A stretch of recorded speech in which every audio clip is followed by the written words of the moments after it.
आनंदं परमसुखदं केवलं ज्ञानमूर्तिं द्वन्द्वातीतं गगनसदृशं तत्त्वमस्यादिलक्ष्यम् एकं नित्यं विमलमचलं सर्वधी साक्षिभूतं भावातीतं त्रिगुणरहितं सद्गुरुं तं नमामि। गुरुर्ब्रह्मा गुरुर्विष्णु गुरुर्देवो महेश्वरा गुरुर् साक्षात् परब्रह्म तस्मै श्री गुरवे नमः। नमो आदिबोधात्मरूपा परेशा नमो हंसनारायणा निर्जरेशा नमो ब्रह्मदेवा वसिष्ठा श्रीरामा नमो मारुती रामदासाभिरामा। जय जय रघुवीर समर्थ। श्री गणेशाला वंदन करते, सद्गुरूंना वंदन करते, प्रभू रामरायाला वंदन करते, समर्थांना वंदन करते आणि श्रोते तुम्ही जगदीशाच्या मूर्ती म्हणून तुम्हा सगळ्यांना वंदन करते। आपल्याला मनाच्या श्लोकांच्या पुढच्या श्लोकाचं चिंतन करायचं आहे। आधी तो श्लोक वाचून दाखवते। 11वा श्लोक आहे, आपल्याला सगळ्यांना परिचित आहे, पाठ असलेला श्लोक आहे। श्लोक असा आहे, जनी सर्व सुखी असा कोण आहे, विचारे मना तुची शोधुनी पाहे, मनात वांचिले पूर्व संचित केले, तया सारिखे भोगणे प्राप्त झाले। आपण काय करतो नेहमी की श्लोकाचा अर्थ समजून घेताना आधी साधारण असा जो अर्थ असतो, म्हणजे एका वाक्यात वन लाईनर अर्थ असा आपण तो समजून घ्यायचा प्रयत्न करूया, आणि तो आपल्या सगळ्यांना कळतोच आहे। तर तो श्लोक आपल्याला असं शिकवतोय आणि सांगतोय, जे आपल्याला समर्थ सांगतायत की अरे बा मना, या संपूर्ण जगात सर्व सुखी असं कोण आहे, असं तूच विचाराने शोधून पहा। म्हणजे आपल्याला स्वतःला ते विचार करायला सांगतायत, कारण सर्व सुखी असं कोणी नाही असं कर समर्थांना सांगायचंय। आणि ते म्हणतात की आपल्याला जे भोग भोगावे लागतात ते आपल्याच संचितामुळे, म्हणजे आपणच संचित निर्माण करून ठेवलेलं असतं, आणि त्याच्यामुळेच जे भोग असतात सुख दुःखाचे ते आपल्याला भोगावे लागतात, असा सरळ अर्थ आहे त्या श्लोकाचा। आणि मागच्या श्लोकामध्ये खरं म्हणजे ते देहे दुःख ते सुख मानित जावे असं समर्थांनी दुःख असा शब्द तिकडे वापरला होता, कारण आपल्याला दुःख होत असतात देहामुळे, जे काही दुःख होत असतं। आणि या श्लोकामध्ये समर्थांनी दुःख असा शब्दच नाही वापरला, म्हणजे आपल्यावरच ते विचारायला सोडून दिलेलं आहे। म्हणजे जो प्रश्न टाकलाय समर्थांनी की जगी सर्व सुखी असा कोण आहे, असं जेव्हा समर्थ म्हणतात तेव्हा त्यांना सांगायचंय की सर्व सुखी असं कोणी नाहीये, कारण दुःख पण भोगावं लागतंय। म्हणजे दुःख हा शब्द न वापरता दुःखाला त्याने टार्गेट केलेलं आहे समर्थांनी। आणि अगदी सरळ साधा असा आपण जर विचार केला तर आपल्याला कळतं की 2 कारणांमुळे आपल्याला दुःख भोगावं लागतं। तर पहिलं कारण सरळ आहे, की सुख कुठे आहे, सुखाचं खरं स्थान काय आहे तेच आपल्याला माहिती नाहीये। ते शोधत राहतो आपण, आणि वेगवेगळ्या गोष्टींमध्ये जे सुख आहे असं वाटतं, आणि मग ये रे माझ्या मागल्या दुःख येतच नंतर। म्हणजे खरं सुखाचं स्थान जे आहे ते आपल्याला माहित नाहीये। आणि दुसरं म्हणजे कारण या शेवटच्या 2 चरणांमध्ये कर्मविचार आलेला आहे की मनात वांछिले पूर्व संचित केले, तया सारिखे भोगणे प्राप्त झाले। कारण तिकडे कर्मविचार आलेला आहे, तिकडे कर्म सिद्धांत आलाय, तिकडे कर्म विपाक आपल्याला शिकवण्याचा प्रयत्न करत आहे शास्त्र। आणि आपल्याला हे कर्मविचार, मूळ कर्मविचार काय आहे तो आपल्याला माहित नसतं, आणि या 2 कारणांमुळे आपल्याला दुःख भोगावी लागतात। आता आपण काय करणार आहोत, आपण असं नेहमीच म्हणतो आपण अभ्यास करताना की आपण एका वेगळ्या पद्धतीने अभ्यास करायचा प्रयत्न करणार आहोत, आणि खरंच तसं आज पण आपण करणार आहोत। आपण या अभ्यासाच्या पद्धतीला एक वेगवेगळ्या पद्धती असतात। आज आपण जी पद्धत त्याचा आधार घेणार आहोत त्या पद्धतीला उपोद्घात पद्धती असं म्हणतात। बघा आता शास्त्रीय शब्द आपल्या समोर एक एक येतात। उपोद्घात हा शब्द आपल्याला माहित नाही असं नाहीये, कारण ग्रंथाच्या सुरुवातीला बऱ्याच वेळा ग्रंथकारांनी उपोद्घात म्हणून असं लिहिलेलं असतं। म्हणजे ग्रंथाचा परिचय म्हणा किंवा ग्रंथाचा आरंभ करताना, विषयाची सुरुवात करताना उपोद्घात, बऱ्याच ठिकाणी प्रस्तावना असते आणि प्रस्तावना म्हणतात त्याला, काही जण उपोद्घात म्हणतात। पण प्रस्तावना म्हणजे ओव्हरऑल जेव्हा आपण सगळं त्याच्यामध्ये शॉर्ट मध्ये आलेलं असतं त्याला प्रस्तावना, म्हणजे संपूर्ण ग्रंथामध्ये काय बुवा तुम्हाला पाहायला मिळणार आहे, काय तुम्ही शिकणार आहात, असं जेव्हा म्हटलं जातं तेव्हा त्याला प्रस्तावना म्हणतात। आणि उपोद्घात पद्धती नावाची शास्त्राची एक वेगळी पद्धत आहे अभ्यास करायची. आणि हळूहळू आपण एक एक शब्दाने इंट्रोड्यूस होतोय आणि छान कळतं आपल्याला. म्हणजे माहित नसतं असं नाहीये, पण एकदा की उपोद्घात पद्धती ही आहे असं कळलं की मग आपल्याला हा हे उपोद्घात आहे बरं का असं आपल्याला कळतं शास्त्रीय ग्रंथ वाचायला लागल्यावर. तर उपोद्घात पद्धती म्हणजे काय? तर उपोद्घात पद्धती म्हणजे ग्रंथकाराला किंवा संतांना, सद्गुरूंना एखादा विशिष्ट मुद्दा, महत्वाचा मुद्दा आपल्याला शिकवायचा असतो. आणि ग्रंथकार काय करतात, कधीच त्या मुद्द्यापासून सांगायला सुरुवात करत नाहीत. सरळ त्या मुद्द्यापासून सुरुवात करत नाहीत. एका वेगळ्याच मुद्द्यापासून ते सुरुवात करतात आणि ते क्लिअर करत करत दृष्टांत देत देत हळूहळू हळूहळू ते महत्वाच्या मुद्द्यावर येऊन पोचतात. असं का करतात? कारण जर डायरेक्ट आपल्याला जर महत्वाचा मुद्दा सांगून मोकळे झाले असते आणि पुढे गेले असते, तर आपल्याला तो महत्वाचा मुद्दा कळला नसता व्यवस्थित. आपल्याला ते कळलं पाहिजे, सर्वांगीण कळलं पाहिजे, म्हणून ते वेगळ्या एका पॉइंट पासून सुरुवात करतात आणि ते उकलत उकलत तो मुद्दा उकलत उकलत असा छान मुख्य मुद्द्यापर्यंत आणून ठेवतात. आणि आपण खरंच व्यवहारामध्ये पण ही उपोद्घात पद्धती बऱ्याच वेळा वापरतो बरं का. एखादी साधी गृहिणी असेल, गरीब असेल समजा, आणि तिला शेजारच्यांकडनं ताक मागायचे समजा, तर ती काय करते, शेजारच्यांना जाऊन अहो ताक द्या असं कधीच म्हणत नाही. सरळ आजूबाजूचा विचारायचा प्रयत्न करते, दही होतं का काल तुमच्याकडे, दूध होतं का काल तुमच्याकडे, असं काहीतरी हळूच वेगवेगळे विषय काढते आणि मग नंतर मुद्दा टाकते, ताक आहे का.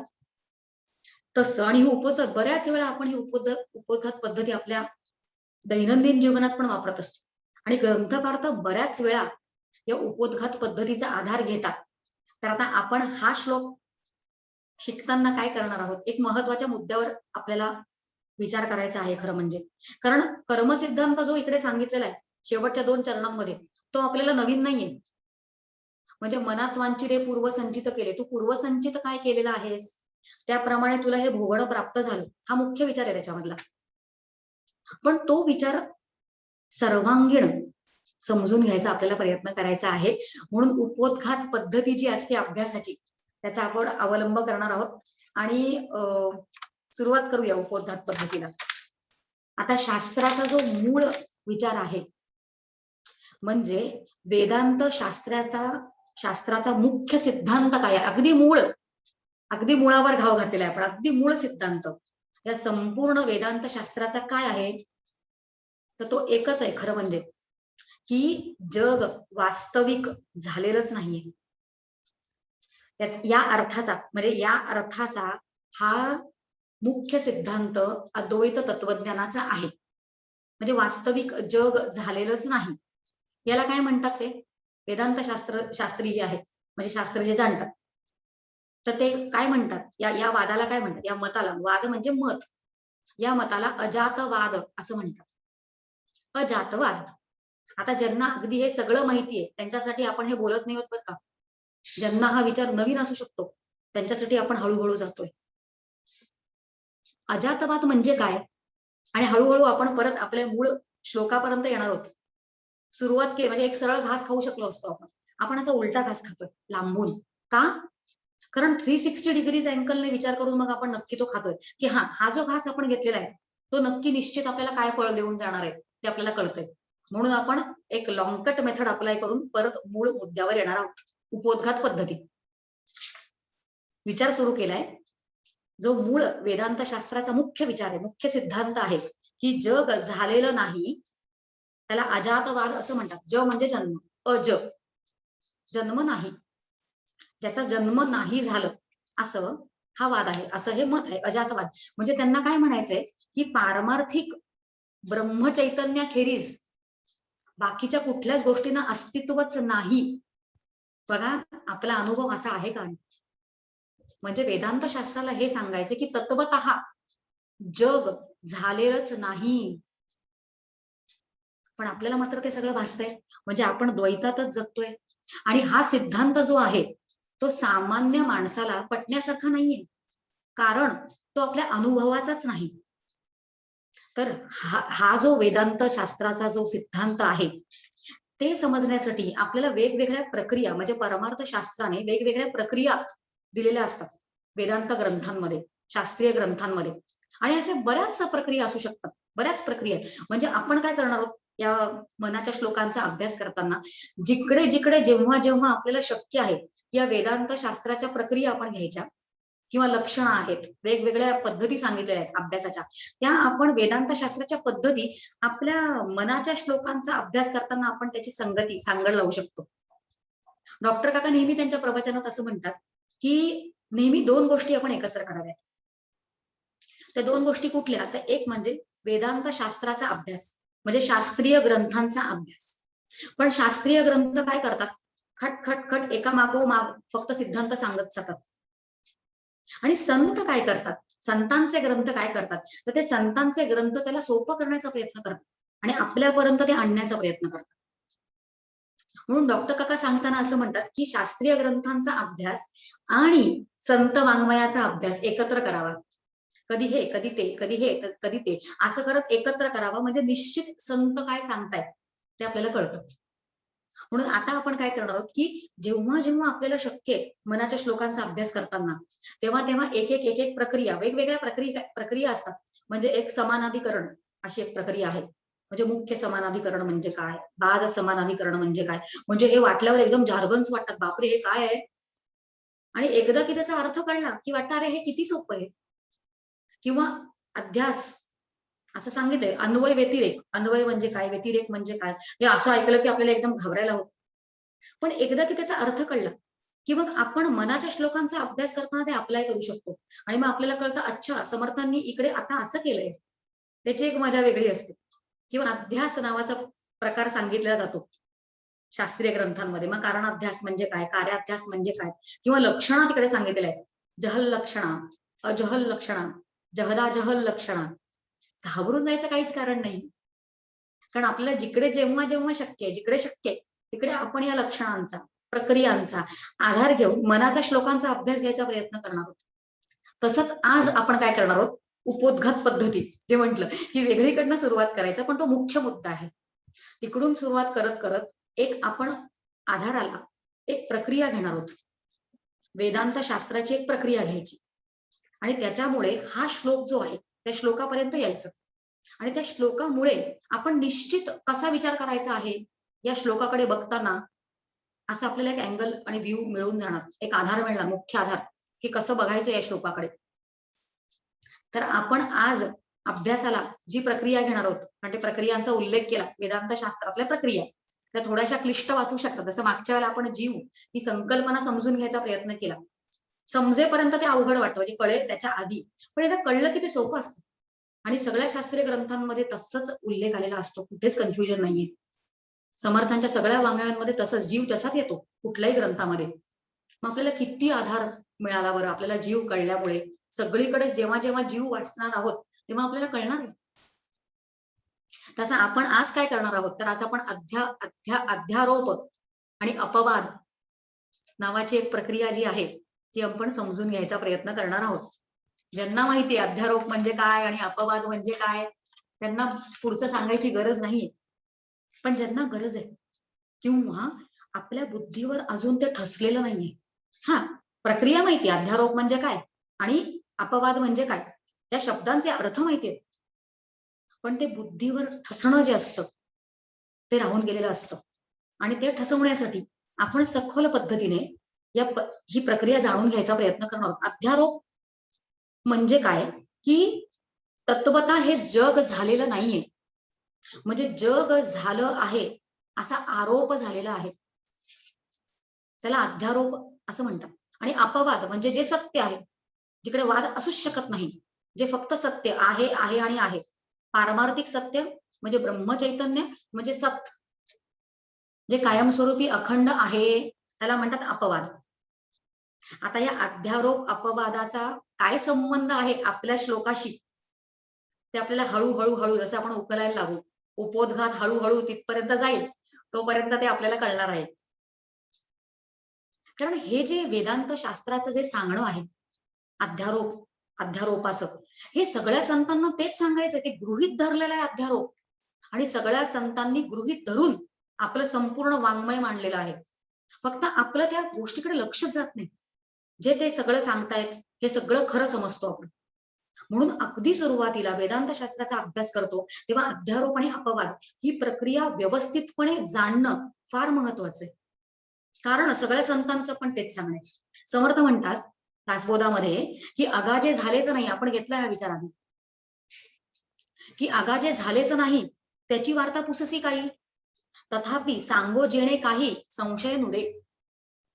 तथापि काही झालेलंच नाहीये खरं म्हणजे, तरी पण तुला जर ते भासतंय, तुला जर याच्या सगळा व्याप संसारातले सुख दुःख हे तुला भोगावे लागतायत, तुला हे भासतंय, तर तुझा संशय सुटण्यासाठी घे, मी तुला उत्तर देतो, विचार काय तुला विचारायचंय, असं म्हणतात समर्थ.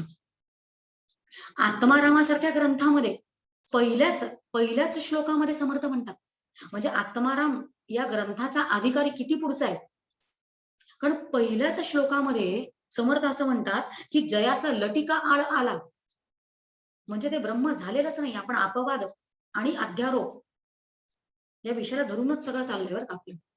कारण आज ते बुद्धीवर ठासूनच राहायचं आपण, जे मुख्य सिद्धांत आहे वेदांत शास्त्राचा. समर्थ आत्माराम ग्रंथात असं म्हणतात, ज्यास लटिका आळ आला, लटिका म्हणजे खोटा, म्हणजे त्या ब्रह्मावर खोटा आळ आलाय. ज्यास लटिका आळ आला, जो माया गौरी पासून झाला, तो मायेपासून पूर्ण निर्माण झालाय. झालाच नाही त्या अरूपाला रूप कायचे, तत्वता ते झालेलंच नाही. हा मूळ सिद्धांत आहे वेदांत शास्त्राचा, आणि संतांचं पण सगळ्यांचं सांगणं तेच आहे. पण जोपर्यंत एक वेळ कानाने परोक्ष लेवलवर कळू शकतो आपल्याला, पण याचा अनुभव तोपर्यंत येऊ शकत नाही जोपर्यंत आपल्यावर सद्गुरूंची कृपा होत नाही. मी करू म्हटलं तर होत नाही.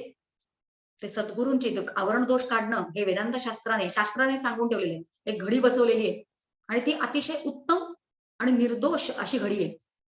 म्हणजे जोपर्यंत ते आवरण आपल्यावर असतं अविद्येचं, ते आवरण जोपर्यंत सद्गुरू काढत नाही तोपर्यंत आपल्याला हा सगळा भास होत राहणार आहे.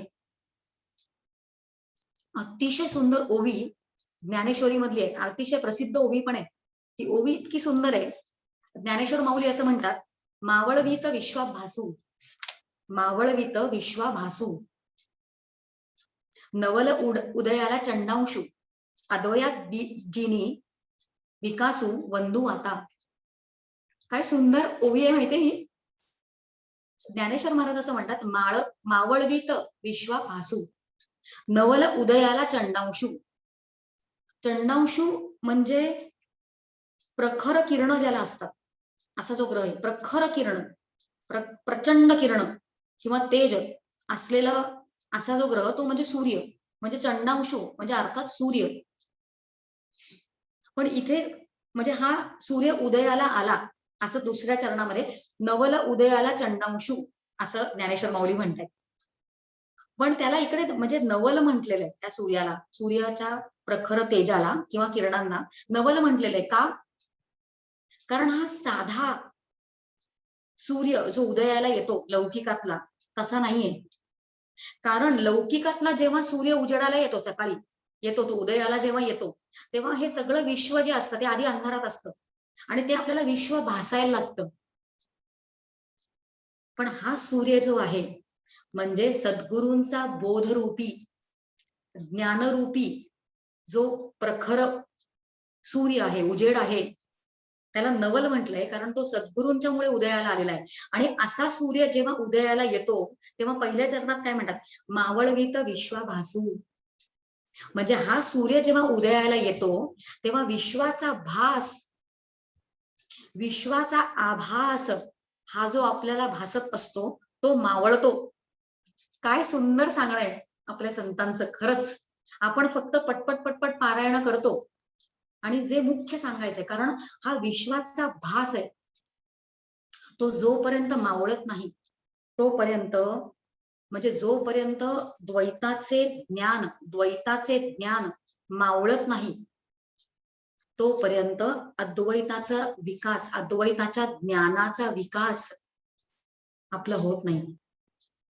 आपण परत आपल्या मुख्य विचाराला धरूनच आहोत आज, कारण आपण एका वेगळ्या पद्धतीने आज श्लोकापर्यंत जाणार आहोत. आपण असं विचार करतोय की तत्वतः जग झालेलं नाही, हा मुख्य विचार आपण आज पकडलेला आहे. आणि सगळ्या संतांचं तेच सांगणे की फक्त सतच आहे आणि फक्त सत आहे. सत म्हणजे ते तत्व, सत्य म्हणजे ते ब्रह्म, सत तेच आहे. हेच शास्त्राला पण सांगायचं आणि हेच संतांना पण सांगायचं आहे. बघा ना, आता आपण सत म्हणजे काय याचा आपण एक थोड्या वेगळ्या पद्धतीने जातोय आणि एका निष्कर्षावर येणार आहोत की नक्की आपल्याला भासतंय ते काय आहे. शास्त्र असं म्हणतं की सत म्हणजे काय. शास्त्र शिकवते आपल्याला सत म्हणजे काय. तर सत म्हणजे जे अखंड विद्यमान आहे, कायम आहे, म्हणजे जे आहे आहे आणि आहे. आम्ही शिवतरगळीत लहान असताना शिबिराला जायचो, शाळेत असताना, कॉलेजमध्ये असताना, आणि आम्हाला तेव्हा डॉक्टर काका काकू पण शिकवायचे आम्ही, आणि आम्हाला वेगवेगळे जे वक्ते येऊन शिकवायचे. तेव्हा ते कॉलेजमध्ये काय कळतंय बरं तेव्हा. आणि आम्हाला कायम असं शिकवलं जायचं की ते ब्रह्म कसं आहे, तर ते ब्रह्म आहे आहे आणि आहे. आणि आम्ही इतकं हसायचो ना सारखं ते आहे आहे आणि आहे याला, की त्याचा आम्हाला अर्थच कधी कळला नाही. पण ते बुद्धीवर ठसलं गेलं त्याच्यामुळे. आणि आज जेव्हा संतांचा आपण अभ्यास करतोय, सगळ्या शास्त्र ग्रंथांचा अभ्यास करतोय, त्याच्यामुळे ते तेव्हा ठसलेलं गेलेलं आहे. त्याचा अर्थ आत्ता कळतोय की ते आहे आहे आणि आहे म्हणजे काय. ते कायमस्वरूपीच आहे. ते सत कसं आहे आता आपल्याला कळलं बरं का. की सत कसं आहे, तर ते आहे आहे आणि आहे हे आपण पाठ केलं पाहिजे. तर अर्थात अगदी कळणं सोपं आहे की असत कसं आहे. आता असत म्हणजे जे नाहीये ते याच्या विरुद्ध, कारण सत म्हणजे आहे आणि असत म्हणजे खरं नाहीये. पण भाषा बघा, आपली मराठी भाषा कशी आहे की सत कसं आहे. आता सत असणार आहे का खरं, पण भाषा कशी आहे. सत असत कसं आहे, तर असत हे कायम अविद्यमान आहे.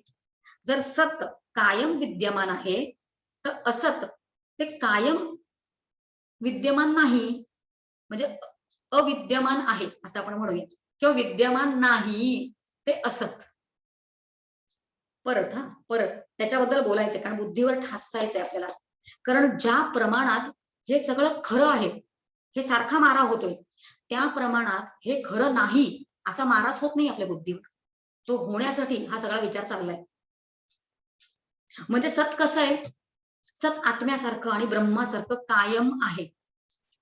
मग असत कसं आहे, परत बोलताना विरोधाभास. असत नसतं खरं, पण असत कसं आहे, तर असत हे शशाच्या शिंगांप्रमाणे आहे. शास्त्रीय ग्रंथांचा अभ्यास केल्यानंतर हीच उदाहरणं सारखी येतात आणि तीच आपल्याला आवडतात. मग शास्त्रीय भाषेमध्ये बोललेलं आपल्याला आवडतं, वेदांत शास्त्राच्या भाषेमध्ये. मग असत कसं आहे, तर असत हे शशाच्या शिंगांप्रमाणे आहे. आता शशाला शिंग असतात का, किंवा अजून एक उदाहरण देतं वेदांत शास्त्र, ते म्हणजे आकाशाचं फूल. आता आकाशाला फूल असणं शक्य आहे का, किंवा वांझपुत्र ते असणं शक्य आहे का. तर असत कसं आहे, तर आकाशाच्या फुलाप्रमाणे आहे. म्हणजे सत्य जे आहे ना, ते उत्पत्ती स्थिती आणि लय याच्या अतीत आहे. सत त्याला उत्पत्ती स्थिती आणि लय नाही, असं ते सत आहे. आता अजून एक विचारपूर्वक ऐकायचं बरं का, पुढचं वाक्य जे आहे ते. आता आपल्याला आपण जे काही आता बोललो त्याच्यावरनं आपल्याला असं कळलं की सत जे आहे ते कधीही जन्मत नाही, ते जन्माला येत नाही. बरोबर की नाही. सत जन्माला येत नाही, नवीन विचार आहे. आणि अशा पद्धतीने आपण विचार करायचा आहे. आपण बुद्धीला एका वेगळ्या गोष्टीचा विचार करण्यासाठी ट्रेन करतोय. सत कधी जन्माला येत नाही का, कारण ते आहे आहे आणि आहे. जे आहेच ते जन्माला कसं येईल. आता मी या देहात असताना असं म्हटलं की आता शमिका म्हणून मी जन्म घेते, तर किती विरोधाभास आहे, कारण मी शमिका म्हणून जन्मच घेतलाय. तसं ते सत जे असतं ते कधीही जन्माला येत नाही. ओके, एक निष्कर्ष ठरला आपला. एवढा सगळा विचार झाला. आता अजून एक निष्कर्ष आपण काढतोय की असत जे असतं ते शशाच्या शिंगांप्रमाणे असतं किंवा आकाशाच्या फुलासारखं असतं. म्हणजे असत जे आहे ते कधीच अस्तित्वात नसतं. असत पण कधीही जन्माला येत नाही. का जन्माला येत नाही, कारण ते इतकं अत्यंत अभाव रूपाने असतं की त्याच्यामधनं जन्म काय घेणार. आपण दोन निष्कर्ष काढले बघा. एक म्हणजे सत जन्माला येत नाही, कारण ते कायमस्वरूपी असतं. आणि असत हे इतकं अत्यंत अभाव रूपाने आहे की ते पण जन्माला येत नाही. शशाची शिंग जन्माला कशी येतील? कधीतरी येतील का? शक्यच नाही. आणि म्हणजे याच्यावरनं आपण निष्कर्षाला येतोय की पृथ्वी झालेलीच नाहीये, सृष्टी झालेलीच नाही. पृथ्वी नाही सृष्टी. पण तरी पण भासतीये. मग त्याला काय म्हणायचं? त्याला सत म्हणू शकत नाही. कारण ती कधीतरी निर्माण झालेली आहे. आणि असत म्हणू शकत नाही. कारण ती नाहीच, आपल्याला भासतीये. मग सतासत विलक्षण अनिर्वचनीय असं ते मायेला म्हणतात. पण आपण वेगळ्या पद्धतीने समजून घ्यायचा प्रयत्न करतोय की त्याला काय म्हणायचं मग? या भासणाऱ्या जगाला काय म्हणायचं? तर त्याला मिथ्या म्हणायचं. मिथ्या म्हणजे जे जे नसतं पण भासतं. आता आपण परत रिकॅप घेऊया, कारण महत्वाचा एक मुद्दा आपण मांडला, महत्वाचा एक विचार घेतला. एक, सत्वस्तू ही केवळ असते. केवळ असते, असतेच ती. आहे आहे आहे आणि आहे म्हणजे ती कायम आहे. दुसरं, असत वस्तू भासतही नाही आणि असतही नाही. बघा हा, असत वस्तू ही भासतही नाही आणि असतही नाही. आणि अजून एक आपण निष्कर्षाला आलो, ते म्हणजे मिथ्या वस्तू मात्र ती भासते पण नसते. भासते पण नसते. म्हणजे हा सगळा भास, हा जो जगताचा आपल्याला होतो, तो भासतो पण तो खरा नसतो. हळूहळू आपण अजून याच्याबद्दल जास्त बोलल्यानंतर थोडस काहीतरी, कारण बुद्धीला हे विचार नवीन असतात. ज्यांच्यासाठी ते नवीन आहे त्यांच्यासाठी ते पूर्णपणे नवीन आहे. आणि सगळ्या वेदांत शास्त्राचं म्हणणं एकच आहे. कुठल्याही संतांचा वाङ्मय तुम्ही वाचा, त्यांना सांगायचं हेच आहे की तत्वतः जग झालेलं नाहीये. मग त्याच्याबद्दल तेवढी चर्चा नाही का आपण केली पाहिजे? एक उदाहरण घेऊया बरं का. आणि हे सगळ्यांनाच सांगायचंय, सगळ्याच संतांना. आपण आता मगाशी समर्थांचं सांगणं बघितलं, सगळ्या संतांचं हे सांगणं आहे. एकनाथ महाराजांनी एकनाथी भागवतामध्ये 3ऱ्या अध्यायात असं ते लिहितच गेलेत. काय इतकं लिहिलं अशा पद्धती? बघा त्यांनी काय पद्धतीचं लिहिलंय बघा. एक श्लोक घेते त्याचा आणि काय काय सांगतात बघा. म्हणजे वाचताना आपल्याला मजाच येते खरं म्हणजे. आणि गांभीर्य कळतं की संतांना काय सांगायचंय. एकनाथ महाराज असं म्हणतात, एकनाथी भागवता 3ऱ्या अध्यायात, वंध्या पुत्राचा जन्मकाळ राये आणविला तत्काळ, राशी नक्षत्र जाती कुळ सांगो जाता विकलवाचा होय. म्हणजे काय माहितीये, एका राजाकडे एक ज्योतिषी येतो आणि राजा काय करतो, तो त्याच्या सेवकांकडून तो वांजेच्या मुलाची जन्मपत्रिका, जन्मकाळ तात्काळ मागवतो. आता वांजेचा पुत्र हा असतो का? आणि तो त्या ज्योतिषाला सांगतो राजा की तू काय कर, याची जन्मवेळ बघ, जन्मपत्रिका बघ आणि त्याची राशी, नक्षत्र, गुण, अजून काय योनी, हे सगळं बघ आणि हे मला सांग. आता तो ज्योतिषी त्याचं काय होणार? तो सांगूच शकत नाहीये काही. बघा, राशी नक्षत्र जाती कुळ सांगो जाता विकल वाचा होय. बोलणार कसं? काही नाहीच आहे त्याच्याबद्दल बोलणार कसं? एकनाथ महाराज असं पुढे म्हणतात की आपण काय करावं, तर म्हणजे आपण म्हणजे ते सांगतात की गंधर्व नगरीमध्ये काय करावं, तर गंधर्व नगरीमध्ये मृगजळाची पाणपोई बांधावी. बघा, आपण सवय करून घेऊया हे सगळं ऐकायची. आता मृगजळाची पाणपोई, पुढे असं ते म्हणताय की वारा वळवून सुतासारख्या त्या वाऱ्याच्या वाती कराव्यात व काजव्याच्या तेजाने त्या लावाव्यात. वाऱ्याच्या वाती करून काजव्याच्या तेजाने त्या लावाव्यात. पुढे असं ते म्हणतायत एकनाथ महाराज की एका राजाने शिपायांना आज्ञा दिली की स्वतःच्या सावलीचे डोळे फोडा, आकाशाची साल काढा, अंधार खरवडून काढा. आणि पुढे एका ठिकाणी असं ते म्हणताय की वांजेच्या सुनेला मुलगा झाला. आता वांजाच्या ठिकाणी पुत्रच नाहीये पण त्याच्या सुनेला मुलगा झाला आणि भीष्माच्या पत्नीला दुधाचा पाना फुटला. भीष्माची पत्नी, गंमतशीर वाटतं की नाही आपल्याला हे ऐकायला? पण त्याचं गांभीर्य कळलं पाहिजे आपल्याला. का संत असं म्हणतात? म्हणजे हे सगळं ऐकताना हे किती वेड्यासारखं, खुळ्यासारखं आहे, मूर्खासारखं आहे हे आपल्याला कळतं की नाही? आणि आपल्या प्रापंचिक गोष्टी ज्या आपण सगळ्यात खऱ्या मानतो आणि संतांकडे आपले प्रश्न घेऊन जातो, सद्गुरूंकडे आपले प्रश्न घेऊन जातो, तेव्हा जसं आता आपल्याला हे सगळं वेड्यासारखं वाटलं, तेव्हा त्यांना आपल्याकडे बघून वेड्यासारखं वाटतं की हे एवढं सगळं वेडेपणाचं आहे, खोटं आहे, त्याला आपण खरं मानून बसलोय. एकनाथ महाराज असं म्हणतात, एवम म्हणजे अशा पद्धतीने, एवम मायेचे जे बोलणे, म्हणजे संतांना मायेचं बोलावं लागतंय आपल्यासाठी, कारण ते आपल्याला भासतंय, त्यांना भासत नाहीये. एवम मायेचे जे बोलणे, ते सांगताची लाजीरवाणे, न उपसत्याचे श्राद्ध करणे, तैसे सांगणे महामाया. म्हणजे जो जन्मालाच आलेला नाहीये, त्याचं जर श्राद्ध करावं लागतंय, अशा पद्धतीनं जर बोलावं लागतंय, तर हे सगळं किती लाजीरवाणं आहे. तसं त्या माये संबंधी बोलणं हे आम्हाला लाजीरवाणं वाटतं. पुढे एका ठिकाणी असं म्हणतात एकनाथ महाराज की हे नसतेनी रूपा आले, म्हणजे ही महामाया जी आहे ती नसतेनी, ती नाहीये तरी रूपा आलीये. हे नसतेनी रूपे रूपा आली, सत्यासत्ये गरोदर जाहली, तेथे असत्याची पिली स्वये व्याली असंख्य. असत्याची पिली आहे ती, सगळं आपल्याला जे भासतंय ना, ते असत्याची पिलं तिने व्यायलेली आहेत सगळी.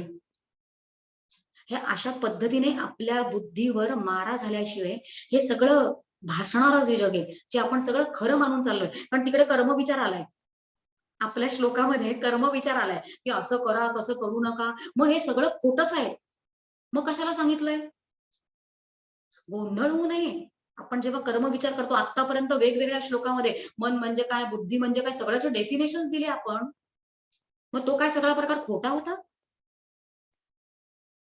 श्लोकाकडे कुठल्या पद्धतीने बघितलं पाहिजे हे कळण्यासाठी आपण बॅकग्राऊंड मध्ये मूळ विचार घेतोय, आणि मग श्लोकाकडे कसं बघायचं, कशा पद्धतीने अभ्यास करायचा हे आपल्याला कळतं. म्हणून मूळ विचार घेऊन आपण हळूहळू हे जे संतांचं सांगणं आहे, अद्वैत वेदांत शास्त्राचं जे सांगणं आहे, ते समजून घ्यायचा प्रयत्न करतोय. एक उदाहरण घेऊया आपण अजून समजण्यासाठी. मृगजळ, मृगजळाचं उदाहरण घेऊया. बघा, आता मृगजळ जेव्हा म्हणजे खरं म्हणजे दिसतं आपल्याला, कुठले तरी भास प्रत्येकाला होतात असे, आणि ते भास जे असतात ना, ते अगदी क्षणिक असतात. अगदी क्षणिक, खरं सगळ्यांनी विचार करून बघावं. तेवढ्या पुरतं एक दोन क्षणासाठी, एका क्षणासाठी बऱ्याच वेळा तो भास होत असतो आपल्याला. तो ते मृगजळाचं उदाहरण घेऊया आपण, की मृगजळ जे आपल्याला दिसतं, म्हणजे मृगजळ आपल्याला जेव्हा दिसतं त्याच्या पूर्वी ते नसतंच की, बरोबर की नाही? म्हणजे मृगजळ आपल्याला जेव्हा दिसलं किंवा भासलं म्हणूया, त्याच्या पूर्वी ते नसतं, आणि नंतर ते दिसेनासं झाल्यानंतर, म्हणजे आपल्याला ते मृगजळ दिसेनासं झाल्यानंतर ते मृगजळ असतं का तिथे? नसतं. सोपं उत्तर. आणि आपल्याला जेव्हा ते भासत असतं, दिसत असतं म्हणूया आपण, भास नंतर तो भास आहे असं आपण नंतर विचार करूया, की जेव्हा जेवढ्या वेळापुरतं आपल्याला ते मृगजळ दिसतंय, तेव्हा तरी ते मृगजळ खरं अस्तित्वात असतं का, खरं असतं का ते? तेव्हा पण ते नसतंच. म्हणजे उत्पत्तीपूर्वी पण ते नाही, नाशानंतरही ते नाही, तसंच मध्यंतर स्थितीमध्ये पण ते नाही, असाच निर्णय होतो. त्याच पद्धतीने, त्याच न्यायाने, की ही सृष्टी उत्पत्तीपूर्वी, बघा आता आपल्या सगळ्यांसाठी विचार आहे, की सृष्टी उत्पत्तीपूर्वी ती ज्या रूपाने आज आपल्याला भासती आहे, त्या रूपाने होती का? किंवा प्रलयानंतर ती या रूपाने आता जी आपल्याला भासतीये, त्या रूपाने ती असणार आहे का?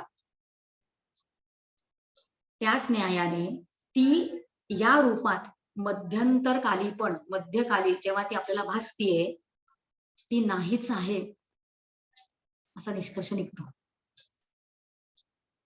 पण आपण हा एवढा सगळा विचार का करतो आहे की ती नाहीये, हे आता आपल्याला कळलं. हळूहळू आपली बुद्धी तयार होते अशा पद्धतीने.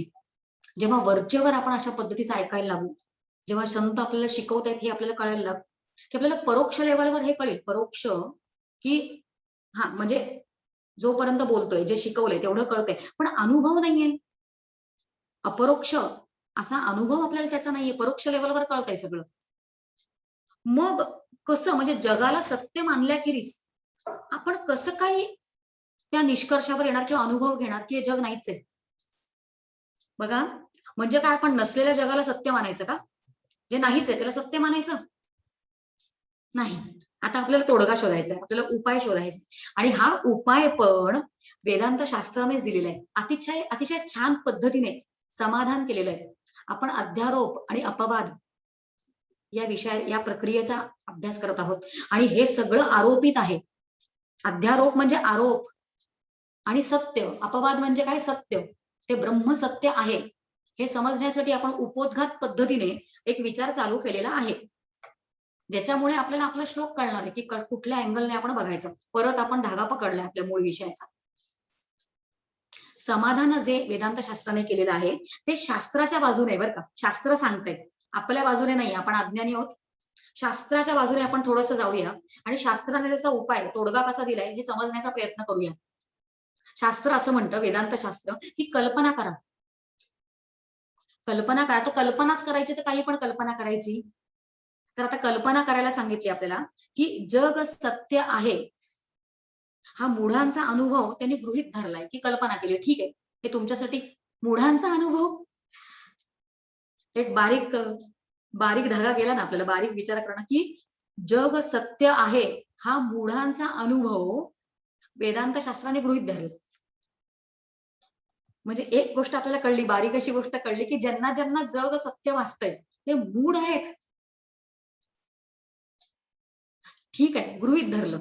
वेदांत शास्त्राने जग सत्य त्यांना भासतंय हा मूढांचा जो अनुभव आहे किंवा त्यांचा विचार जो आहे तो त्यांनी गृहीत धरला, आणि त्यांनी काय सांगितलं की जग सत्य आहे हा आरोप केला त्याच्यावर. ब्रह्मावर आरोप केला. गृहीत धरलं म्हणजे आरोप केला. बघा, ही माया जी आहे ना ती गृहीत धरावी लागते, कारण हे सगळं जग झालेलंच नाहीये, कारण ते आपल्याला भासतंय. मग काही गोष्टी गृहीत धराव्या लागतात, नाहीतर आपण कधीच उत्तरापर्यंत, आपण विचार केला आहे की आपल्याला उत्तर मिळण्यासाठी एक्स फॅक्टर हे गृहीत धरावं लागतं. आता एक्स फॅक्टर हे उत्तर नाहीये, पण ते एक्स फॅक्टर गृहीत धरल्यामुळे आपण उत्तराला अराईव्ह होतो. तसं जग झालं आहे हा अध्यारोप शास्त्राने केला. अध्यारोप, जग झालं आहे हा अध्यारोप आहे, हे एक्स फॅक्टर आहे. आरोप केला, अध्यारोप, आरोप, हे आपल्याला विचार करायचा आहे. आणि त्याच्यामुळे आपण उत्तराकडे जातो, आणि विचारवंतांचा हा जो विचार आहे, म्हणजे शास्त्र जे जाणतात, संत जे आहेत, सद्गुरू जे आहेत, त्यांना हे जग सगळं अजात आहे किंवा हे मिथ्या आहे हा त्यांचा अनुभव. म्हणजे आपणही त्याच जगात वावरतोय ते सत्य मानून, आणि तेही इकडेच वावरतायत. या दोघांना एकत्र असताना बाधा होत नाही ते आरोपित धरल्यामुळे. किती छान पर्याय दिला बघा वेदांत शास्त्राने. आणि या पर्यायाला, म्हणजे त्याला हे अध्यारोपित जग आहे असं म्हणायचं. या प्रक्रियेला अध्यारोप आणि अपवाद अशी प्रक्रिया म्हणतात. म्हणजे आता आपण शिकलो, आपण विचार केला होता की एक आपण आपण वेदांत शास्त्राची प्रक्रिया, त्याचा आपण अभ्यास करणार आहोत. याचाच अर्थ काय, म्हणजे अध्यारोप म्हणजे काय. अध्यारोप म्हणजे काय, म्हणजे एखादी वस्तू जशी नाही तशी ती आहे अशी कल्पना करणे, म्हणजे त्याला अध्यारोप असं म्हणतात. म्हणजे नसलेल्या सृष्टीवर नसलेल्या सृष्टीची ब्रह्मावर केलेली कल्पना म्हणजे अध्यारोप. आणि ब्रह्मच सत्य आहे आहे आहे आणि आहे हा अपवाद आहे. आणि आपण इतका सगळा का विचार करतो, कारण आपल्याला मुख्य विचार जो करावा लागणार आहे तो म्हणजे या मिथ्या गोष्टींचा करावा लागणार आहे. कारण आपल्याला अनुभव जो आहे तो म्हणजे मिथ्या गोष्टींचा सत्य बुद्धीने अनुभव आहे. कारण ही सृष्टी मिथ्या आहे, ती काल्पनिक आहे, हे आपल्याला अजून पटत नाहीये. आपल्या बुद्धीला त्याचा अजिबात अनुभव नाहीये. म्हणून आपण या काल्पनिक गोष्टींचा, हे कल्पना आहे अशा दृष्टीने विचार करणार आहोत. आणि कल्पना आहे खरं म्हणजे ही, बरं काही संतांनी सांगितलेलं आहे ही कल्पना आहे. मग त्याच्यामधनं आपण बाहेर कसं पडणार, आपल्याला कसं कळणार की हे खोटं आहे, कारण आता अनुभव अजून द्वैताचा आहे. तर ज्ञानेश्वर महाराजांनी इतकं सुंदर सांगितलंय की ज्ञान होणं म्हणजे या मिथ्या गोष्टीचं ज्ञान होणं की हे मिथ्या आहे. हे ज्ञान होणं हा एकच उपाय आहे, त्याला दुसरे उपायच नाहीयेत ज्ञान होणं. ज्ञानेश्वर माऊली असं म्हणतात, ज्ञाने विण एके उपाय करिसी जितुके तिया गुंफिसे अधिके रुई ये. म्हणजे एका ज्ञाने विण आपण जे काही उपाय करायचा प्रयत्न करणार आहोत तिकडे अधिकच गुंफत जाणार आहोत. आपण परत आपल्या श्लोकाकडे पण जाऊ शकतो हा विचार करताना. कारण खरं म्हणजे हवंय सुख, पण खोट्या गोष्टींमध्ये शोधत बसलोय आणि त्याच्यामुळे अधिकच गुंफत चाललोय आपण. आपल्याला मिळतच नाही ते सुख, कारण खऱ्या सुखाचं स्थानच माहित नाही आपल्याला. म्हणून कल्पना आता काय झालंय की आपल्याला हे जे भासतंय मिथ्यात्व बुद्धी, ही आपली अजून डेव्हलप झालेली नाही की हे मिथ्या आहे. ही बुद्धी आपल्याला कशी डेव्हलप करायची, तर आता हे सगळं खरं भासतंय की नाही आपण या या हे खोटं जे आहे, मिथ्या, खोटं नको म्हणूया, कारण खोटं आणि मिथ्या या दोन शब्दांमध्ये पण फरक आहे. खोटं म्हणजे जे असत आहे, जे कधीच नसतं ते खोटं आहे, आणि मिथ्या म्हणजे आपण जो विचार केला जे नसतं पण भासतं त्याला मिथ्या म्हणतात, कारण भासतंय ना. पण आपण मिथ्या मिथ्या बुद्धी आपली डेव्हलप झालेली नाहीये. ती डेव्हलप करण्यासाठी उपाय आपण आता शोधतोय. तर वेदांत शास्त्र असं इतकं सुंदर उत्तर देतं की भासतंय ना, त्या भासण्यामधनच आपल्याला खरा उपाय बाहेर मिळू शकतो, बाहेर यायचा. म्हणतात याचे ते सुंदर उदाहरण देतात की जर आपण समुद्रात पडलोय समजा आणि समुद्रामधनं बाहेर यायचंय, तर समुद्रामधनं बाहेर येण्यासाठी समुद्रामधनं पोहत येणं हाच उपाय. पोहत येणं किंवा ते नौकेत बसणं किंवा उडून आलो समजा, तरी पण समुद्र क्रॉस करावा लागतो. म्हणजे पाण्यामधनं बाहेर येणं हा त्याला एक उपाय आहे काठावर येण्यासाठी. म्हणजे पाण्यात पडलोय तर पाण्यामधनच बाहेर येणं हा उपाय आहे. एक उदाहरण घेऊया, आणि ते उदाहरण इतकं सुंदर आहे, आपल्याकडे पुढच्या 15-20 मिनिटात. श्लोक समजायला अवघड नाही आज आपल्याला, सोपाच आहे श्लोक समजणं. पण मूळ विचार आपण जर घेतला तर हा, कारण तिकडे कर्माचा विचार आलाय किंवा जे काही वेदांत सांगणं आहे ते आपण अध्यारोपाच्या भाषेत शिकतोय, हे आपल्याला कळण्यासाठी हा सगळा विचार आपण घेतोय बरं का. आणि पुढचा कर्म विचार पटकन घेऊन संपवून टाकूया आपण. एक छोटासा दृष्टांत घेऊया, आणि आपण शास्त्रीय ग्रंथांचा अभ्यास केल्यामुळे काय जोरदार क्लॅरिटी येते आपल्या विचारामध्ये हे आपल्याला कळतं. आणि जे आता उदाहरण घेणार आहोत ते वेदांत शास्त्रीयाच्या जो ग्रंथ आहे, म्हणजे विचारसागर नावाचा ग्रंथ आहे निश्चलदासांचा. साखरे महाराजांनी तो मराठीत भाषांतरित केलाय बरं का, आणि त्यांचे शिष्य यादव महाराज यांनी पण तो भाषांतरित केलाय. तर तुम्हाला जमेल तर अगदी नक्की घ्या, जमलंच पाहिजे वाचणं असे शास्त्रीय ग्रंथ.